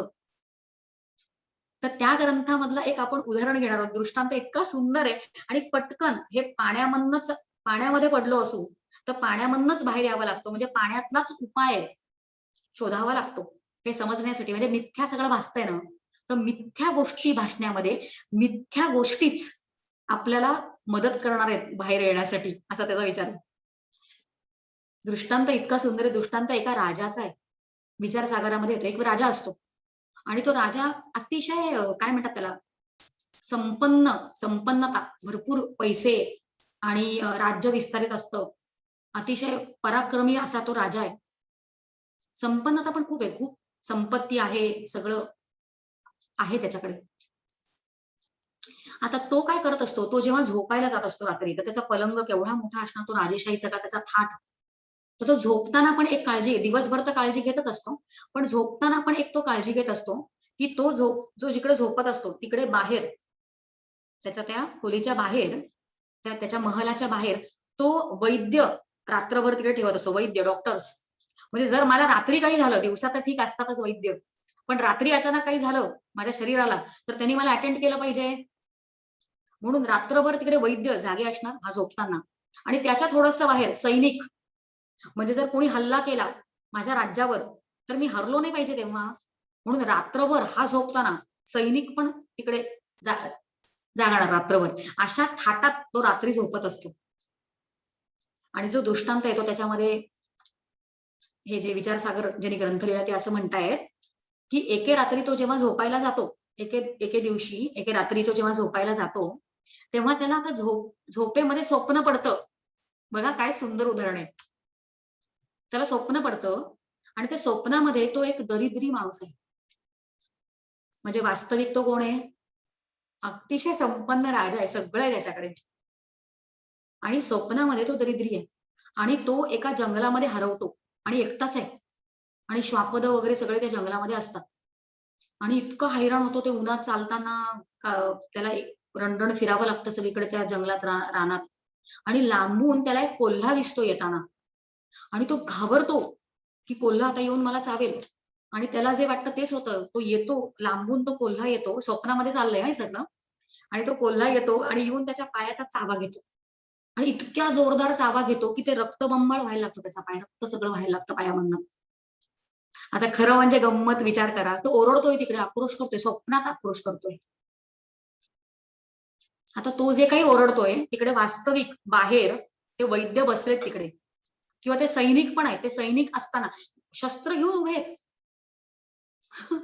वास्तविक खरं जी सत्ता आहे त्याच्यामध्ये खरे सैनिक शस्त्र घेऊन उभे आहेत. तरी स्वप्नामध्ये त्याचं काही झालं का, काही मदत करू शकले का ते सैनिक? तर ते खरे सैनिक, ते शस्त्र वगैरे स्वप्नामध्ये ते ज्याला जे भासलं होतं तिकडे काहीच मदत करू शकत नाही. आणि तो कोल्हा येऊन त्याला चावतोच. आणि जे काही रक्तबंबाळ पाय झालंय तर ते जे वास्तविक जे वैद्य बसलेत ते काही उपचार करू शकतात का त्याला? आणि मग त्याचा पाय फरफडत कसं बसं तो ते काठी मारून कोल्ह्याला दूर करतो आणि फरफटत एका गावापर्यंत जाऊन पोहोचतो. गावात एक वैद्य त्याला दिसतात आणि तो वैद्यांना सांगतो, काही करा, माझ्या पायांमधनं एवढं रक्त येतंय, त्याचा उपचार करा. तर वैद्य म्हणतात, तू मला पैसे देशील का? तर तो म्हणतो, नाही, माझ्याकडे पैसे नाहीत. वास्तविक हा राजा आहे, त्याच्याकडे एक पैसा नाही द्यायला. आणि मग काहीतरी त्यांना दया येते का, एक साधू भेटतात असं काहीतरी तिकडे उल्लेख आहे. पण तेच वैद्य जे आहेत, स्वप्नामधले वैद्य, हे त्याचा पायाचा उपचार करतात आणि त्याचा पाय बरा होतो. काय सुंदर कथा आहे. जर आपण बारीक विचार केला तर आपल्याला हे कळतं की स्वप्नामधल्या ज्या गोष्टी त्याला बाधल्या होत्या, त्याच्यामुळे म्हणजे त्याला जे काही वाईट तिकडे झालं होतं त्याच्यासाठी उपचार जो झाला तो स्वप्नातल्याच वैद्यांचा झाला. स्वप्नात जे वैद्य होते, म्हणजे वास्तविक जे वैद्य होते ते काहीच करू शकत नाही. परमार्थ जे सत्य आहे ते आपल्याला इकडे काहीच मदत करू शकत नाही. ते आहे आणि आहे रूपाने फक्त आहे. आणि काल्पनिक जगात जे आपल्याला सगळं भासतंय, म्हणजे काल्पनिक जगात भासणाऱ्या गोष्टींचाच आधार आपण घ्यायचा आहे आणि त्याचा आधार घेऊनच आपण अपवाद करून घ्यायचा. आणि मग एकदा अपवाद झाला आपल्याला, काय सुंदर आहे होय सगळा विचार. आणि एकदा की आपल्याला अपवाद झाला की आपल्याला ते जग जे आहे, जे विश्व जे भासतंय ते आपल्याला बाधत नाही, त्याचं भय संपून जातं. आणि त्याचे आपल्याला जे क्लेश होत असतात, जे दुःख सुख दुःख हे कर्मविचार आपण घेणार आहोत नंतर, ते सगळं संपून जातं. म्हणजे काय होतं, म्हणजे विश्व जे आहे ते विश्वरूपाने असतंच, ते विश्व आहे तसंच असणार आहे. पण माझा बघण्याचा जो दृष्टिकोन आहे, भय जे मला वाटत असतं त्याच्याकडनं, ते भय संपून जातं. मंदाताई उदाहरण देताना इतकं सुंदर उदाहरण देतात. एक बाबुल बुवा म्हणजे एक आई असते, इतकं सुंदर उदाहरण आहे, पटकन आपल्याला काय सांगायचं ते कळतं या उदाहरणावरनं. मंदाताई उदाहरण देतात की एक आई असते, ती बाबुलबुवाचा वेश घेते, बाबुलबुवाचा, आणि आपल्या मुलाला घाबरवून, खा रे, काय ऐकत नाही, तर ते बाबुलबुवाचा ती वेश घेत असते. आणि जोपर्यंत हे मूल लहान असतं, ते बाबुलबुवाचा वेश पाहिला आईने घेतलेला की तो घाबरत असतो. लहान मूल ते घाबरत असतं, सुरुवातीला घाबरत असतं. जसं आपण भयग्रस्त आहोत. हे सगळं आपल्याला खरं वाटतंय, बाबुलबुवासारखा जो वेश आहे, ही सगळी सृष्टी जी आपल्याला भासतीये, आज काय होईल, कसं होईल, काय होईल, कसं होईल, याच्यावर आपलं सगळं चाललंय. भय आहे आपल्याला. पण जेव्हा तो मुलगा मोठा होतो, जेव्हा आपण विचारांनी मोठे होऊ, आपल्याला शास्त्र कळायला लागेल काय शिकवते. जेव्हा तो मुलगा मोठा होतो तेव्हा आईने, जरी ते बाबुलबुवाचा वेश घेतलाय, जरी आईने त्या बाबुलबुवाचा वेश घेतलाय, तरी ते मूल जे असतं त्याला माहिती असतं की ती आई आहे, ते बाबुलबुवा नाहीये. आणि ते मूल जाऊन तिला बिलगतं प्रेमाने, कारण त्याचं भय संपून जातं. तसं आपल्याला हे विश्व जे आहे ते विश्व भासणार आहे, पण त्याच्या पाठचं सत्य जे आहे ते आपल्याला जर माहिती असेल तर आपले हे सुख-दुःखाचे जे हेलकावे आपण खातोय, क्लेश, ते संपतील. म्हणून उपाय जे आपण घेतोय, आपण का हा सगळा विचार केला? कारण या श्लोकामध्ये कर्मविचार आलेला आहे. आणि मग आपल्याला कळतं की आतापर्यंत जे काही श्लोकांचा आपण सगळा विचार केला, म्हणजे काम, क्रोध नको, किंवा सुरुवातीपासून जे काही धारिष्ट, मनाश्रेष्ठ दारिष्ट द्विविध रावे, चांगलं करा, पाप पुण्य, हा सगळा विचार जो झाला तो अध्यारोपामधला आहे. म्हणजे आरोपित आहे. म्हणजे ते मिथ्या आहे. मग मी का विचार करायचा त्याचा सगळ्याचा? मी का विचार करायचा? कारण मला हे मिथ्या जग खरं भासतंय. आणि ते खरं भासल्यामुळे जोपर्यंत मला ते माझे विचार सुधारत नाहीत, त्या लहान मुलासारखे, जोपर्यंत मला कळत नाही की ती आईच आहे, ती बाबुलबुवाचा वेश घेऊन आलीये, ते ब्रह्मच खरंय, की माया समोर फक्त वेश घेऊन आलेली आहे, तोपर्यंत, जोपर्यंत माझे विचार दृढ होत नाहीत, मिथ्यात्व बुद्धी माझी निर्माण होत नाही, तोपर्यंत या मिथ्या जगात जे काही उपाय सांगितलेले आहेत, म्हणजे शास्त्र सांगे, वेदांत शास्त्र सांगतंय, हे सगळे संत ग्रंथ जे आहेत, हे संत विचार जे आहेत, हे चांगलं वागणं, पाप पुण्य विचार, कर्म विचार, हे सगळं अध्यारोपाच्या भाषेत घ्यावं लागतं, आपल्याला गृहीत धरावं लागतं. आणि तेच पर्याय घेऊन आपण अपवादाकडे, म्हणजे हे सर्व सुख याचा अनुभव नाही आपल्याला, ते सर्व सुखाकडे, कारण ते कोणाला नाही आहे असं, जनी सर्व सुखी असा कोण आहे असं म्हणलेले. जे सर्व सुख जर उपभोगायचं असेल, सर्व सुख याचा अर्थ आत्मसुख असा आहे. पण जनांमध्ये सर्व सुखी असं कोणी नाहीच आहे. कारण जन म्हणजे जे जन्माला आले ते, ज्यांना हे सगळं मिथ्या खरं भासतंय ते, त्यांना सर्व सुख म्हणजे आत्मसुख हे कधी मिळणारच नाही. मग जोपर्यंत ते त्यांचा अपवाद त्यांना होत नाही, म्हणजे जोपर्यंत ते संत म्हणजे ते त्यांना ते जीवनमुक्त होत नाहीत, सायोज्य मुक्ती जे अनुभवत नाही, जो आनंद कायम आनंद तो अनुभवत नाहीत, तोपर्यंत ते सर्व सुखी होणारच नाहीत. त्यांना सुखदुःखाच्या हेलकाव्यांवरनं जावंच लागेल. आणि मग पुढच्या 2 चरणांमध्ये विचार असा दिलेला आहे, की मनात वांछिले पूर्व संचित केले. तो पुढचा सगळा विचार सोपा आहे समजण्यासाठी. आतापर्यंत हा सगळा क्लिष्ट आपण अभ्यास केला आणि आपण माझ्या मताप्रमाणे छान अभ्यास करू शकलो. जे काही वेदांत शास्त्राला शिकायचंय ते आपल्याला आता निश्चित कळलेलं आहे, की हे अध्यारोपच आहे. हा आरोप आहे, हा सगळं म्हणजे हे आरोपित जग आहे. आणि आरोपित अशा नजरेने आपण त्याच्याकडे बघणं, हे मिथ्यात्व बुद्धी आपल्याला निर्माण करणं, निश्चय होणं, हे आता याचा आपला अभ्यास करायचा आहे. आणि जे काही मग त्या मिथ्या अभ्यासामध्ये जे सगळं शास्त्र सांगितलेलं आहे, ते सगळं लागू पडतं. कारण जसं मिथ्या वैद्याचा उपयोग त्या मिथ्या दरिद्री माणसाला झाला, तसं हे शास्त्र पण एका दृष्टीने मिथ्या आहे, अध्यारोपी आहे, अध्यारोप आहे सगळा. पण जोपर्यंत मला सत्य बुद्धी होत नाही, तोपर्यंत त्या सगळ्या गोष्टींचा मला आधार घ्यायचा आहे, तोपर्यंत ते सत्य आहे. म्हणजे काय संचित काय, प्रारब्ध काय, क्रियामान स्वातंत्र्य काय, पाप पुण्य विचार काय, हे सगळं सत्य आहे आपल्यासाठी, जोपर्यंत आपल्याला हे सत्य वाचतं. आणि हे जे आपल्याला सर्व सुखी म्हणजे आत्मसुख हे अनुभवायसाठी 3 गोष्टी जोपर्यंत मी शून्यावर आणत नाही, म्हणजे एक आहे संचित, संचिताचा शब्द आलाय तिकडे, पूर्वसंचित जे आपण केलेलं आहे, कारण अनंत जन्म घेतलेले आहेत, हा विचार झालेला आहे आधी. प्रत्येक जन्मामध्ये मी करता आहे, हे सगळं खरं आहे, असं गृहीत धरूनच आपण ते केलेलं आहे. त्याच्यामुळे प्रत्येक कर्तृत्व माझं, प्रत्येक कर्म जे आहे, त्याचं ज्याचं मला फळ मिळालेलं नाही, त्याचा साठा होत गेलेला आहे.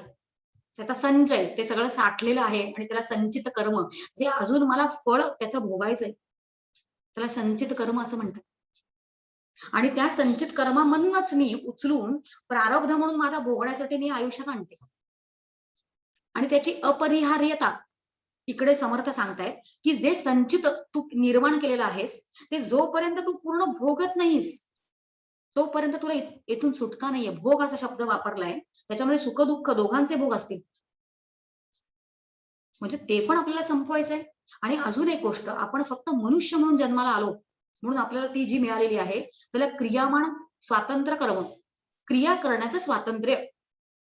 मला दुःख, हा आपण विचार मागच्या वेळेला केला होता बरं, दुःखद घटना घटना येते ना पुढे, प्रारब्धामुळे ती येऊन संचितामध्ये असते, ती संचितामधनं मी प्रारब्धामध्ये घेऊन आलेली आहे. म्हणजे ते सुख दुःख जे काय आहे ते सामोरे जाणं. सुखाचा पण विचार करूया, दुःखाचाच नाही. कारण सुख आलं की लगेच आपल्याला कळतच नाही की आपण सुख अनुभवतोय.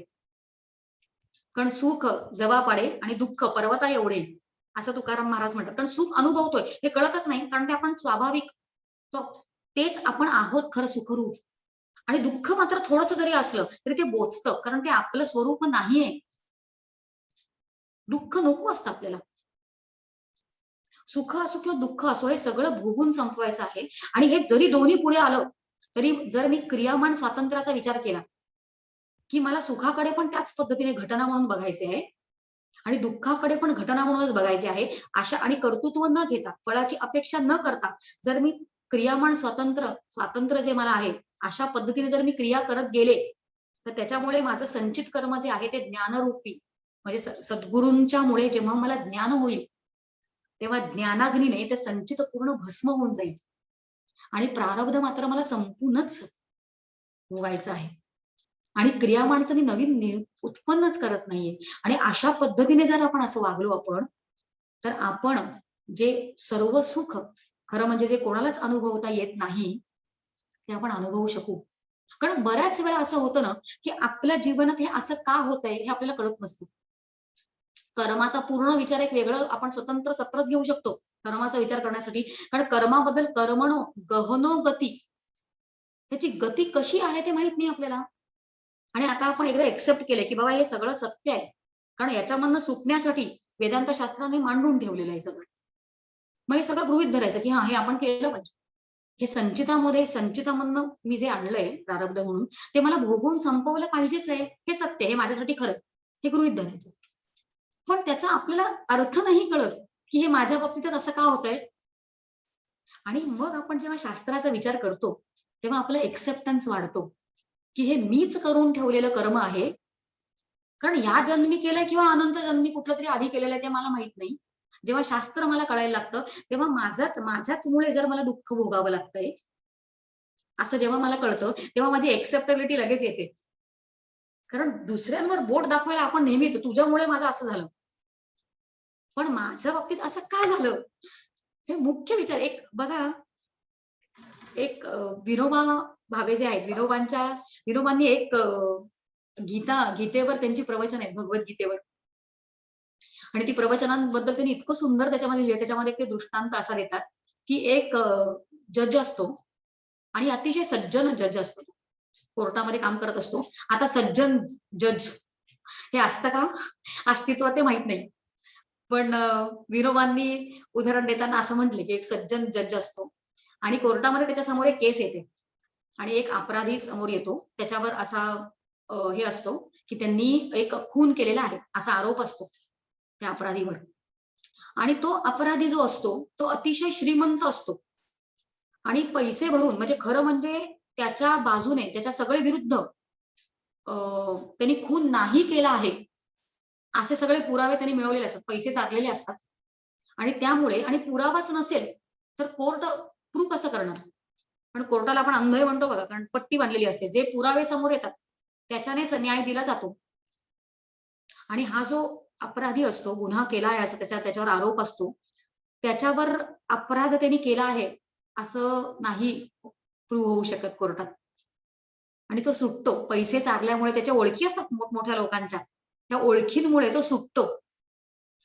पण कुठेतरी तरी हा जज जो असतो, त्याच्या आतमध्ये त्याला म्हणजे आपण म्हणतो बघा, जया आपण जसं केलंय तसं आपल्याला भोगावं लागतं. याच्याबद्दल चाललेलं आहे. आणि हा सुटतो. हा माणूस गुन्हेगार जो असतो तो सुटतो. त्याचा गुन्हा प्रूव्ह होत नाही. तो सुटून जातो. आणि कुठेतरी या जजला आतमध्ये माहितीये, त्याचं अंतर्मन त्याला सांगत असतं, की याने अपराध केला आहे. पण तो सुटतो. म्हणजे इकडे मग आपल्याला कसं आपण सिद्धांत कसं मांडायचं, की जर आपण चुकीचं केलं असेल, खून सारखं एवढी मोठी गोष्ट, आपण तर इतकी मोठी गोष्ट करत असेल, तरी पण तो सुटला आणि मी छोट्या-छोट्या गोष्टींमध्ये अडकते सारखी. पण पुढे असं विनोबांनी त्या याच्या दृष्टांतामध्ये सांगताना सांगितलंय, की पुढे आयुष्यामध्ये तो माणूस म्हातारा वगैरे होतो आणि हे वाईट धंदे तो सगळं सोडतो. कुठेतरी नोकरी करत असतो. आणि कुठेतरी साधी नोकरी करत असताना अपराध केला नसताना त्याच्यावर आता एक आळ येतो. असा आरोप होतो त्याच्यावर, की त्यांनी खून केला आहे. तोच माणूस आहे. खून केलेला नाहीये आता खरं म्हणजे वास्तविक आणि आरोप झाला आहे, की त्यांनी खून केला आहे. आणि त्याच कोर्टात, त्याच जज समोर परत ही केस मांडली जाते. आणि आता मात्र तो पूर्वीसारखा श्रीमंत नाहीये. त्याला भांडता येत नाहीये. त्याच्यामध्ये एवढी ताकद नाहीये. त्याच्या ओळखी कमी झालेल्या आहेत. पैसा नसल्यामुळे त्याचं काही चालत नाहीये. आणि गुन्हा केला नसला तरी पण त्यांनी तो खून केला आहे, अशी साक्ष बरेच जण देतात आणि त्याला शिक्षा होते. फाशीची शिक्षा होते. आणि या जजला कोर्टाच्या समोर जे पुरावे आहेत ते सगळं मान्य करून म्हणजे ते समोर पुरावे ऐकावे लागतात आणि असा निर्णय द्यावा लागतो की त्यांनी खून केलेला आहे. पण त्याला खूप वाईट वाटतं की आपल्याकडनं हे चूक झाली. आपण एकदा त्याला जाऊन भेटलं पाहिजे. म्हणून फाशीची शिक्षा होण्याच्या अगोदर हा जज जो असतो तो या अपराधीला जाऊन भेटतो आणि म्हणतो, खरंच तू सांग की हा खून म्हणजे हा अपराध तू केलायस का? तर तो म्हणतो, नाही, मी हा खून नाही केलाय. तो म्हणतो, तेच मला खूप वाईट वाटते की तू खून नाही केलायस. पण आता मला तू एक सांग, जो आधीचा केस जी लढली गेली होती, तेव्हा तू खून केला होतास का? खरंच मला सांग. तर तो म्हणतो, हो, तेव्हा मी खून केला होता. आणि तेव्हा हा जज त्याच्या मनामध्ये त्याला खरं म्हणजे आनंद होतो, की जे काही भगवद्गीतेमध्ये आपण वाचलेलं आहे, की आपण जे करतो तेच आपल्याला भोगावं लागतं. हे जे भगवद्गीतेमध्ये सांगून ठेवलंय भगवंताने, ते निश्चित खरं आहे. त्याच्याशिवाय त्याला अपराध नसताना इकडे त्याचा गुन्हा, त्याला शिक्षा झाली नसती त्याची. तर अशा बऱ्याच पद्धतीमध्ये जे आपल्याला करावं लागतं, मनात वांछिले पूर्वसंचित केले. आपणच पूर्वसंचित जे केलेलं असतं, ते आपल्याला भोगावं लागतं. आणि बऱ्याच वेळेला सरळ-सरळ आपल्याला आपला दोष आहे, असं दिसतही नाही. म्हणजे खूप मोठा दोष झाला आहे, असं कळतही नाही आपल्याला. आणि मोठी शिक्षा मात्र आपल्याला आपल्या आयुष्यात भोगावी लागते. आपल्याकडे अजून एक 5-10 मिनिटं आहेत. आपण एक कथा घेऊया काय. आपण शेवटी एक कथा, पण इतका मोठा सिद्धांत आपण शिकलेलो आहोत खरं म्हणजे. हा सिद्धांत म्हणजे एक प्रक्रिया शिकलोय आपण आज. आणि त्याला अध्यारोप अपवाद अशी जी प्रक्रिया होती ती शिकलो आणि उपोद्घात पद्धतीने शिकलो. कारण डायरेक्ट हा जो आपण कर्मविचार करतो आहोत, तो अध्यारोप आहे. आणि हा अध्यारोपाच्या भाषेतला हा आपण कर्मविचार शिकून घेऊया. असं सांगून जर आपण पुढे गेलो असतो, तर तो मनावर आपला विचार बिंबला असता का? की अध्यारोप म्हणजे काय आणि अपवाद म्हणजे काय? म्हणून संतांचं जे सांगणं होतं, समर्थांचं जे सांगणं होतं किंवा एकनाथ महाराजांचं जे सांगणं आहे, संतांचं सांगणं आहे, हे सगळं घेत उपोद्घात पद्धतीने आपण एका विषयावर पोहोचलो, की हा सगळा सिद्धांत किंवा हे वेद जे शिकवतात, ही साधनं जी आपण करतोय, ही जरी सगळी अध्यारोपातली असली, तरी पण त्याचा अवलंब आपल्याला जोपर्यंत अपवाद होत नाही, अध्यारोपातली जरी असली, तरी जोपर्यंत अपवाद होत नाही, तोपर्यंत त्याचा अंगीकार करावा लागतो. आणि ते सगळं जे सांगून ठेवलेलं आहे अध्यारोपाच्या साठी सिद्धांत जे सांगून ठेवलेले आहेत, ते सगळं तिथे खरं आहे. ते आपण मान्य केलं पाहिजे. पुण्याबद्दल काय आपण अभ्यास केला किंवा पापाबद्दल जे काही आपण ऐकलं किंवा जे काही चांगले विचार आत्मसात करायचे, ते सगळे खरे. कारण ते जर आपण ऐकले नाही, तर आपण अजून अडकत जायला लागतो. प्रतापभानूची कथा आपण घेणार आहोत अति सुंदर. आणि प्रतापभानू म्हणजे कोण माहितीये? प्रतापभानू म्हणजे तो पुढच्या आपल्या जन्मामध्ये, त्याच्या त्या आयुष्यात नाही, पण त्याच्या पुढच्या जन्मामध्ये बऱ्याच जणांना हे माहिती असेल. प्रतापभानू हा त्याच्या पुढच्या जन्मामध्ये रावण झालाय. पण त्याच्या आधीच्या जन्मामध्ये तो प्रतापभानू म्हणून एक राजा होता. आणि तो सत्यकेतू नावाच्या एका राजाचा पुत्र होता. आणि त्या सत्यकेतूला 2 पुत्र होते. मोठा प्रतापभानू आणि दुसरा अजून एक पुत्र होता. त्याचं नाव लिहिलेलं आहे, मी सांगते मी. तर 2 पुत्र त्याला होते. अभिमर्दन असं दुसऱ्या पुत्राचं नाव. या सत्यकेतूला. आणि हा राज्य जे आहे ते या प्रतापभानूकडे आलं. आणि नावासारखाच भानू म्हणजे सूर्य आणि त्याचा प्रताप इतका उत्तम होता, म्हणजे त्याने इतकी कामगिरी उत्तम केली आणि एक तर धर्माचं पालन केलं. कायम धर्माच्या बाजूने तो यज्ञ त्यांनी भरपूर केलेली असतात. धर्मपारायण असतो तो. आणि अतिशय चांगलं शास्त्रशुद्ध वागणं असं त्याचं संपूर्ण निर्वाह त्यांनी आयुष्याचं जे केलं ते उत्तम वागून केलेलं आहे. आणि आपल्याला मग विचार येतो की हा इतका उत्तम असलेला आधीच्या जन्मी हा रावण कसा होऊ शकतो? बघा, आपण कर्मसिद्धांत बघतोय की असं का झालं असेल. आणि मग आपल्या आयुष्यात काय घडतंय ते निश्चितच जे घडतं आहे ते निर्दोष आहे हे समजण्यासाठी बऱ्याच पद्धतीने आपण विचार करू शकतो. प्रतापभानू हे उत्तम आयुष्य तो जगत होता त्याचं. आणि असं असताना एकदा तो मृगया करायला गेला, शिकार करायला गेला. आणि त्याच्याबरोबर त्याचे काही सैनिक पण बरोबर होते सुरुवातीला. पण त्याला एक शिकार दिसते, एक डुक्कर दिसतं. आपण वाचावं. तुलसीदास रामायणामध्ये अतिशय उत्तम, खूप मोठा हे सगळं असं वर्णन करून सांगितलेलं आहे. संपूर्ण कथा आपण घेऊ शकत नाही. कर्मसिद्धांत जिकडे येतोय तिकडे आपण त्याचा विचार करतोय. आणि तो इतका विपरीत वाटतोय की इतकं सुंदर आयुष्य आधीचं आणि रावणाचं म्हणजे रामाला अवतार घेऊन म्हणजे विष्णू भगवानांना अवतार घेऊन याला मारण्यासाठी यावं लागलं. प्रतापभानू तसा नव्हता. मग असं कसं झालं? कारण आपल्या आयुष्यात बऱ्याच वेळा अशा काही अचानक गोष्टी घडतात की ज्याचं उत्तरच आपल्याकडे नसतं. पण आपली बुद्धी ही निश्चित व्हावी की हे जे काही घडतं आहे ते निर्दोष घडतं आहे, कारण तो कर्माध्यक्ष आहे. ईश्वर जो आहे तो कर्माध्यक्ष आहे आणि तिकडे सगळं निर्दोषच चालतं. म्हणजे जे काही आपल्याला भोगायला येतं ते आपणच केलेलं आहे. आपल्या संचितामधनं आपण घेऊन आलेलो आहे. तिकडे कोणावरही आपण बोट दाखवू शकत नाही. त्यासाठी आपण ही कथा घेतलेली. प्रतापभानू मुरगाळ करायला गेले असताना त्याला एक शिकार दिसते आणि त्या शिकाराच्या पाठी, शिकार करण्याच्या मागे तो आतात धावायला लागतो जंगलात, त्या अरण्यात. आणि तो इतका आतमध्ये जातो की त्याचा संपर्क त्याचा बाकी सैनिकांशी सुटतो. आणि संध्याकाळ झाली तरी राजा परत येत नाही, म्हणून ते सैनिक परत राज्यात जातात आणि राजाची काळजी करत बसतात, वाट बघत बसतात त्याची. आणि हा मात्र आतमध्ये जंगलात जाऊन जाऊन तो हरवतो. त्याला कळत नाही की आपण कुठपर्यंत गेलो. आणि अगदी आतमध्ये गेल्यानंतर त्याला एक आश्रम दिसतो आणि तो आश्रमात एक मुनी असतात. आता खरं म्हणजे हा मुनी जो आहे तो कपटी मुनी आहे. कपटी म्हणजे तो खरा मुनी नाहीये. खरा तो जो असतो तो एक राजा असतो पूर्वी, आणि तो प्रतापभानूकडनं हरला गेला असतो. आणि हरल्यामुळे इतका अपमान त्याला झालेला असतो की तो परत त्याच्या राज्यात गेलेला नसतो. आणि प्रतापभानूचा सूड घेण्यासाठी कपटी रूपात, मुनी रूपात तो एका आश्रम मांडून त्या वनामध्ये लपून बसलेला असतो. आणि आता स्वतःहून प्रतापभानू तिकडे पोहोचलाय.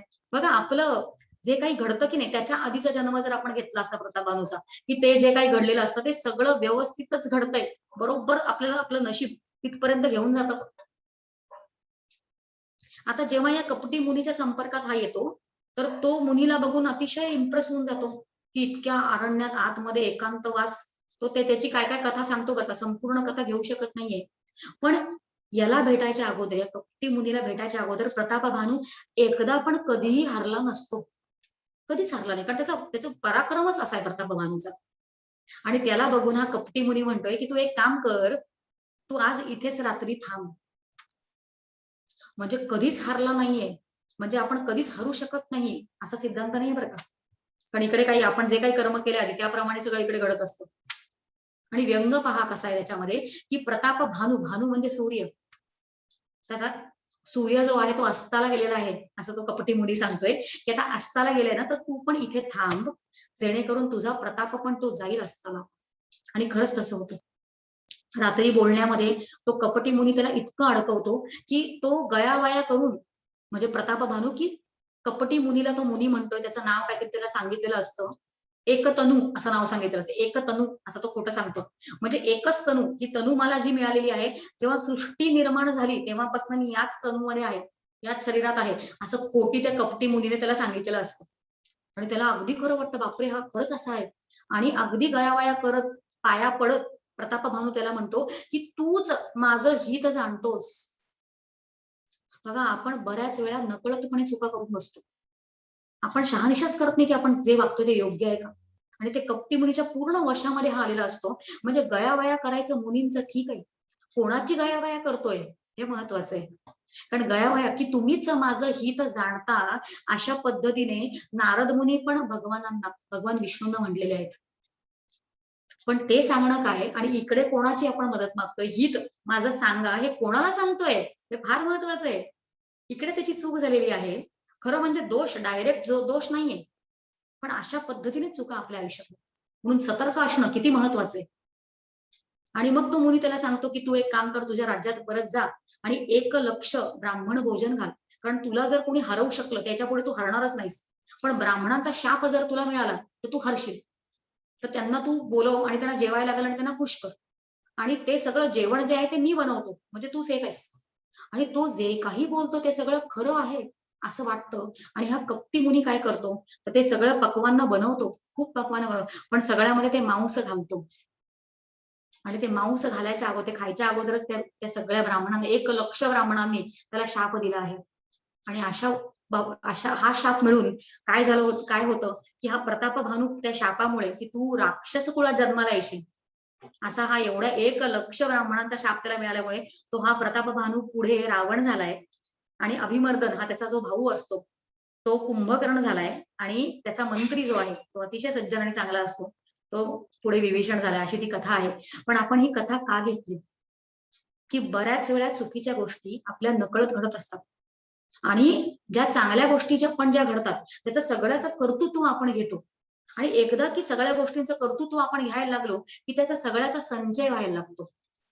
आणि संचय झाला की ते फळ द्यायला एक दिवस स्वलंमुख होतं आणि ते घेण्यासाठी आपल्याला परत जन्माला यावं लागतं. आणि या सगळ्यामुळे आपण जन्म मरण्याच्या फेऱ्यात अडकतोय आणि आपण कधीच सुखी होत नाही.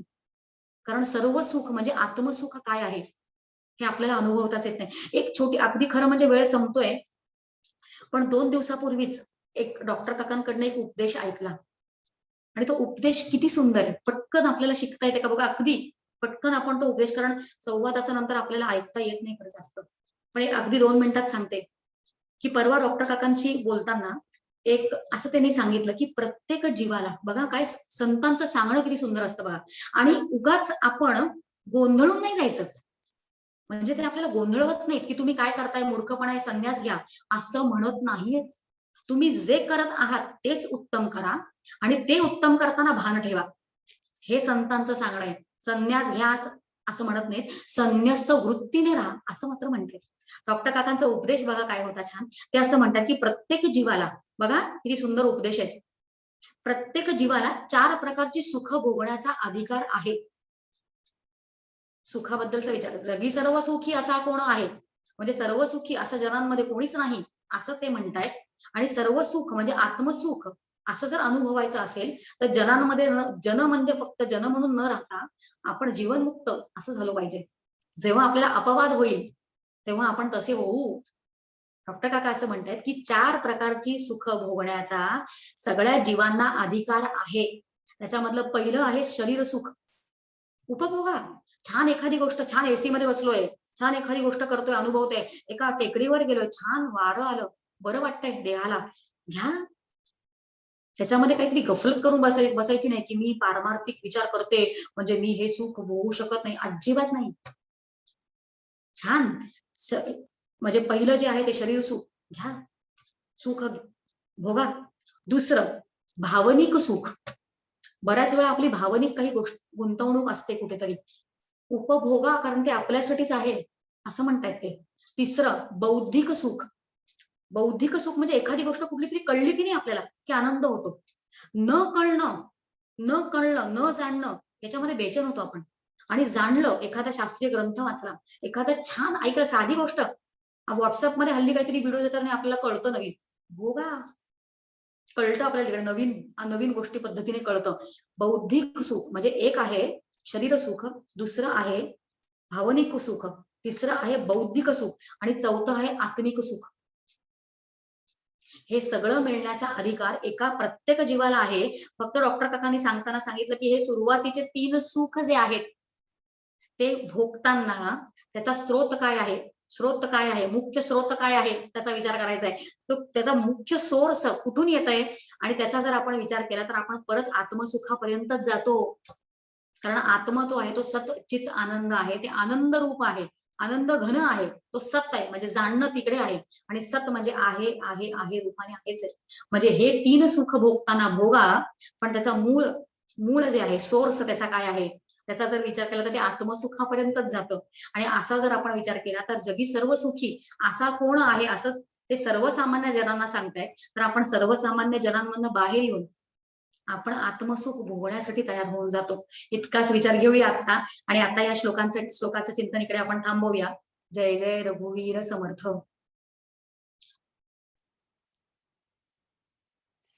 एक ओंकार म्हणूया आणि शांतीपाठ म्हणूया. नमस्कार मुद्रा. ओ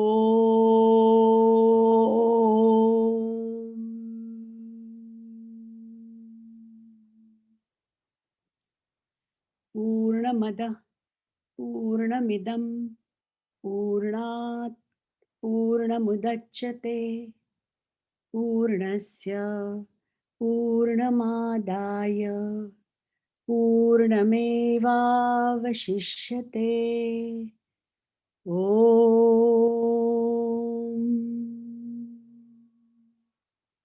शान्ति शान्ति शान्तिः हरिः ओम श्री गुरुभ्यो नमः हरिः ओम